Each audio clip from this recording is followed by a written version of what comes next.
সুমাইয়ার প্রতি যখন হামলা মামলা অনেক কিছু চলে আসলো, আরবের লোকগুলো বলেছিল, সুমাইয়া শোনো, যেই পরিমাণে অর্থ সম্পদ তোমাকে দেওয়া হয়েছে, যেই পরিমাণে অর্থ সম্পদের মালিক হয়েছো, এর থেকে ডাবল ডাবল তোমাকে বানাই দিব, তুমি ইসলাম ধর্ম ছেড়ে দাও। সুমাইয়া বলছে, না না না, আমি ইসলাম ধর্ম ছাড়বো না। আবু জেহেল বলে, শোনো, মক্কার সবচাইতে সুন্দর একটা যুবকের সাথে তোমার বিয়ে শাদী করাই দিব, ইসলাম ছেড়ে দাও। বলে না। বলে আসমানটাকে যদি কাছে চাও সেটাও এনে দিব। বলে না। বলে চাঁদটাকে যদি কাছে পেতে চাও সেটাও দিব। বলে না। সূর্যটা যদি হাতে চাও সেটাও দিব। বলে না। বলে আবু জেহেল শোনো, আসমান আমার হাতে দিয়ে লাভ নাই, চাঁদকে আমার হাতে দিয়ে লাভ নাই, সূর্যকে আমার হাতে দিয়ে লাভ নাই, গোটা পৃথিবী যদি আমার নামে করে দাও, আমি তবুও ইসলাম ধর্ম ছাড়বো না।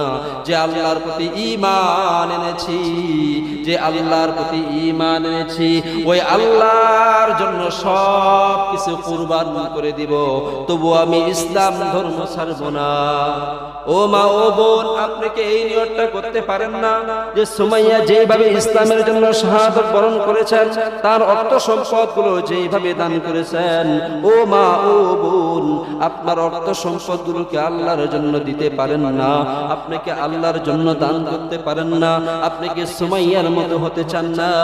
সুমাইয়া রাদিয়াল্লাহু তাআলা আনহা তার অর্থ সম্পদগুলো সবগুলো আল্লাহর জন্য কুরবান করেছেন।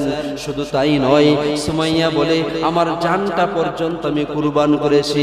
আবু জেহেল বলে, শুনো, সুমাইয়া এইভাবে ইসলাম ধর্ম ছাড়বে না, সুমাইয়াকে হত্যা করা হোক। সমস্ত কাফের মুশরিক বেঈমানগুলো যখন এক পাকে হয়ে সুমাইয়াকে ঘেরাও করেছে, সুমাইয়ার কাপড়